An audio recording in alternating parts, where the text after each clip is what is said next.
1910 में जर्मनी की एक ट्रेन में एक 15-16 वर्ष का युवक बेंच के नीचे छिपा पड़ा है।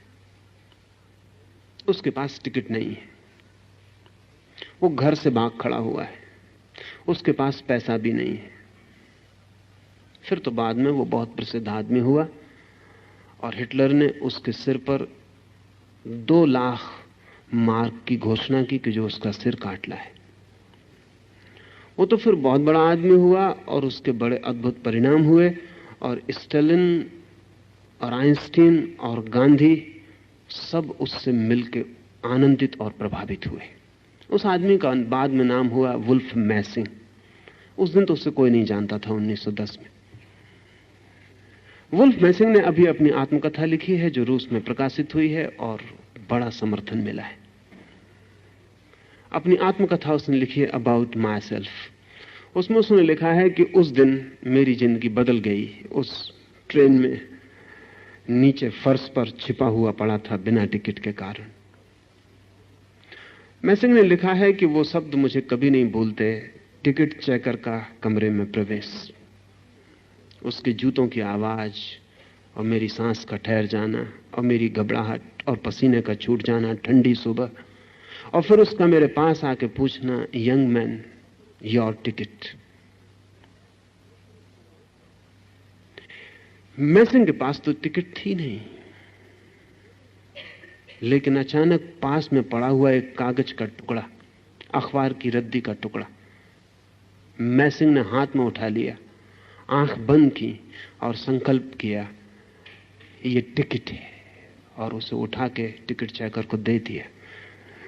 और मन में उसने सोचा कि हे परमात्मा, उसे टिकट दिखाई पड़ जाए। उसने उस कागज को पंक्चर किया, टिकट वापस लौटाई और कहा कि when you have got the ticket why you are lying under the seat.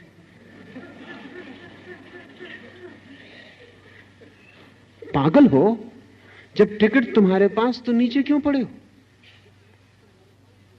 मैसिंग को खुद भी भरोसा नहीं आया, लेकिन इस घटना ने उसकी पूरी जिंदगी बदल दी। इस घटना के बाद पिछली आधे 50 वर्षों में जमीन पर वो सबसे महत्वपूर्ण आदमी था जिसे धारणा के संबंध में सर्वाधिक अनुभव थे। मैसिंग की परीक्षा दुनिया में बड़े बड़े लोगों ने ली। 1940 में एक नाटक के मंच पर, जहां वो अपना प्रयोग दिखला रहा था लोगों में विचार संक्रमित करने का, अचानक पुलिस आके मंच को पर्दा गिरा दिया और लोगों से कहा कि यह कार्यक्रम समाप्त हो गया क्योंकि मैसिंग गिरफ्तार कर लिया गया। मैसिंग को तत्काल बंद गाड़ी में डाल के क्रिमिनल ले जाया गया और स्टालिन के सामने मौजूद किया गया। स्टालिन ने कहा, मैं मान नहीं सकता कि कोई किसी के दूसरे की धारणा को सिर्फ आंतरिक धारणा से प्रभावित कर सकता है, क्योंकि अगर ऐसा हो सकता है तो फिर आदमी सिर्फ पदार्थ नहीं रह जाता। तो मैं तुम्हें इसलिए पकड़ के बुलाया हूं कि तुम मेरे सामने सिद्ध करो। तो मैसिंग ने कहा, आप जैसा भी चाहें। तो स्टालिन ने कहा कि कल 2 बजे तुम यहां रहो बंद, 2 बजे आदमी तुम्हें ले जाएंगे मॉस्को के बड़े बैंक में। तुम क्लर्क को 1 लाख रुपया सिर्फ धारणा के द्वारा निकलवा के ले आओ। पूरा बैंक मिलिट्री से घेरा गया है। 2 आदमी पिस्तौलें लिए हुए मैसिंग के पीछे। ठीक 2 बजे उसे बैंक में ले जाया गया। उसे कुछ पता नहीं कि किस काउंटर पर उसे ले जाया जाएगा। जाके ट्रेजरर के सामने उसे खड़ा कर दिया गया। उसने कोरा कागज उन 2 आदमियों के सामने निकाला, कोरे कागज को 2 क्षण देखा,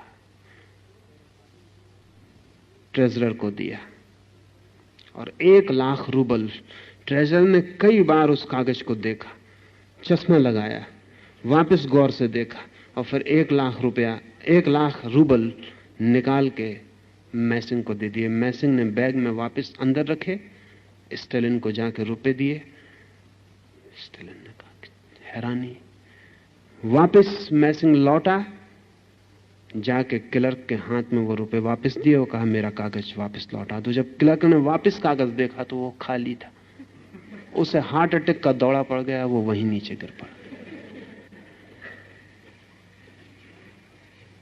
तो वो बेहोश हो गया, उसकी समझ के बाहर हो गई बात कि क्या हुआ है।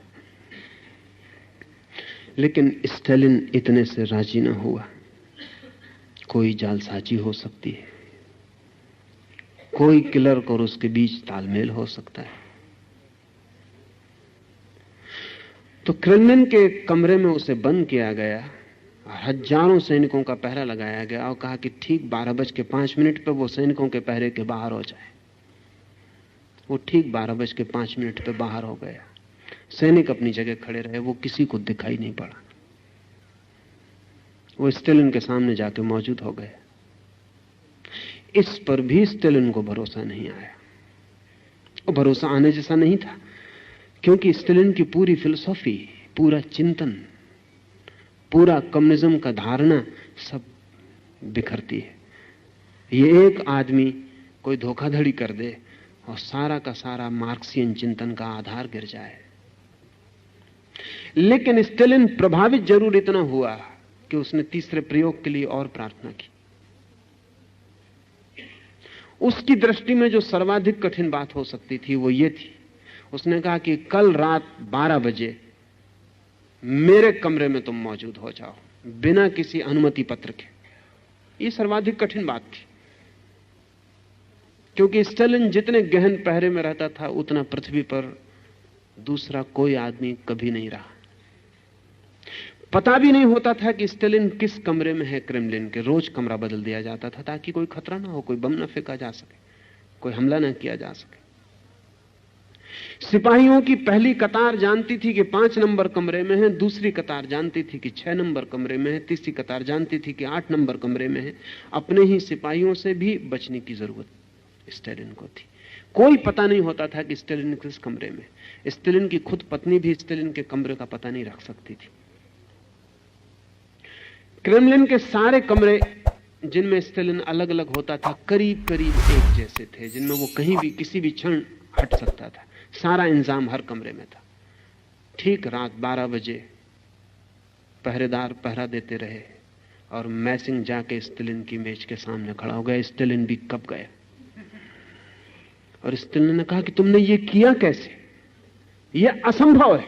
मैसिंग ने कहा मैं नहीं जानता, मैंने कुछ ज्यादा नहीं किया, मैंने सिर्फ एक ही काम किया कि मैं दरवाजे पर आया और मैंने कहा कि मैं आई एम बेरिया। वो बेरिया रूसी पुलिस का सबसे बड़ा आदमी था, स्टालिन के बाद नंबर 2 की ताकत का आदमी। बस मैंने सिर्फ इतना ही भाव किया कि मैं बेरिया हूं और तुम्हारे सैनिक मुझे सलाम बजाने लगे और मैं भीतर आ गया। स्टालिन ने सिर्फ मैसिंग को आज्ञा दी कि वो रूस में घूम सकता है और प्रमाणिक है। 1940 के बाद रूस में इस तरह के लोगों की हत्या नहीं की जा सकी, वो सिर्फ मैसिंग के कारण। 1940 तक रूस में कई लोग मार डाले गए जिन्होंने इस तरह के दावे किए थे। कार्ल आटोविच नाम का एक आदमी 1937 में रूस में हत्या की स्टालिन की आज्ञा से, क्योंकि वो भी जो करता था वो ऐसा था कि उससे कम्युनिज्म की जो मटेरियलिस्ट भौतिकवादी धारणा है वो बिखर जाती है। अगर धारणा इतनी महत्वपूर्ण हो सकती है तो स्टालिन ने आज्ञा दी अपने वैज्ञानिकों को कि मैसिंग की बात को पूरा समझने की कोशिश करो, क्योंकि इसका युद्ध में भी उपयोग हो सकता है। और जो आदमी मैसिंग का अध्ययन करता रहा, उस आदमी ने, नामोव ने कहा है कि जो अल्टीमेट वीपन है युद्ध का, आखिरी जो अस्त्र सिद्ध होगा वो ये मैसिंग के अध्ययन से निकलेगा। क्योंकि जिस राष्ट्र के हाथ में धारणा को प्रभावित करने के मौलिक सूत्र आ जाएंगे, उस राष्ट्र को अणु की शक्ति से हराया नहीं जा सकता। सच तो यह है कि जिनके हाथ में अणु बम हो उनको भी धारणा से प्रभावित किया जा सकता है कि वो अपने ऊपर ही फेंक लें। एक हवाई जहाज बम फेंकने आ रहा हो, उसके पायलट को प्रभावित किया जा सकता है कि वापस लौट जाए, अपनी ही राजधानी पर गिरा दे।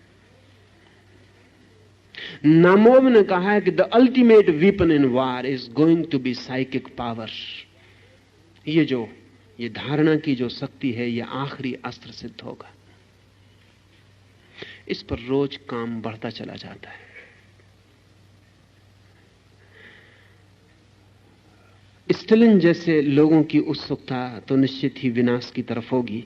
महावीर जैसे लोगों की उत्सुकता निर्माण और सृजन की ओर है। इसलिए मंगल की धारणा, महावीर ने कहा है, भूल कर भी स्वप्न में भी कोई बुरी धारणा मत करना, क्योंकि वो परिणाम ला सकती है।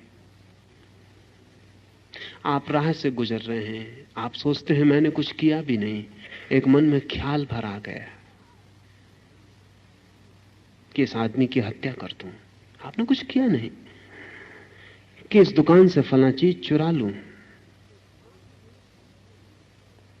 आप चोरी करने नहीं भी गए, लेकिन क्या आप निश्चिंत हो सकते हैं कि राह पर किसी चोर ने आपकी धारणा न पकड़ ली होगी?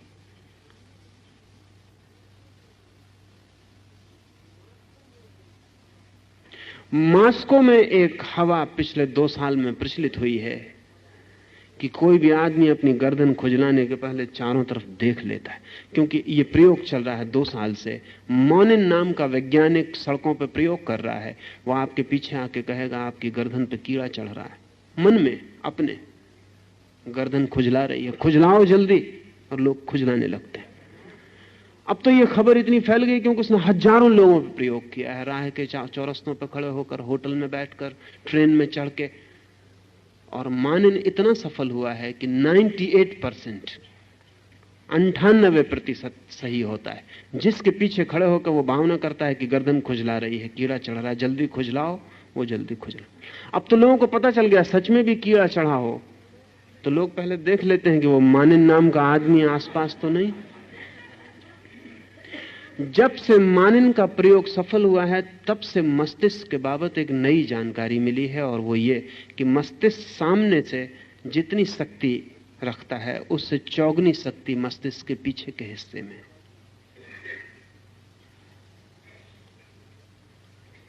तो पीछे से व्यक्ति को जल्दी प्रभावित किया जा सकता है। सामने सिर्फ एक हिस्सा है, 4 गुना पीछे। और जो लोग, जैसे कि मैसिंग, या कल मैंने आपको कहा नेल्या नाम की महिला जो वस्तुओं को सरका सकती है, इनके मस्तिष्क के अध्ययन से पता चला है कि इनका मस्तिष्क पीछे 50 गुनी शक्ति से भरा हुआ है, सामने 1 तो पीछे 50। योग की निरंतर धारणा रही है कि मनुष्य का असली मस्तिष्क छिपा हुआ पीछे पड़ा है, और जब तक वो सक्रिय नहीं होता तब तक मनुष्य अपनी पूर्ण गरिमा को उपलब्ध नहीं होगा।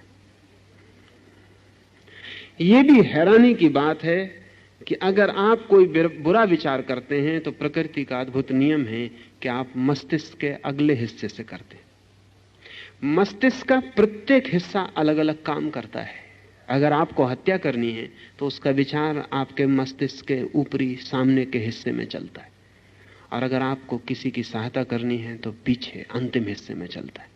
प्रकृति ने इंतजाम किया हुआ है कि शुभ की ओर आपको ज्यादा शक्ति दी हुई है, अशुभ की ओर कम शक्ति दी हुई है। लेकिन शुभ जगत में दिखाई नहीं पड़ता और अशुभ जगत में बहुत दिखाई पड़ता है। हम शुभ की कामना ही नहीं करते, या अगर हम कामना भी करते हैं तो हम तत्काल विपरीत कामना करके उसे काट देते हैं।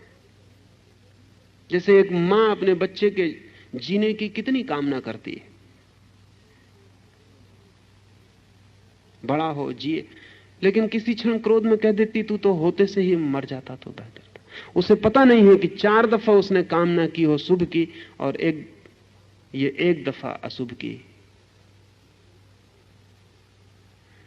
तो भी विषाक्त हो जाता है, सब कट जाती है कामना।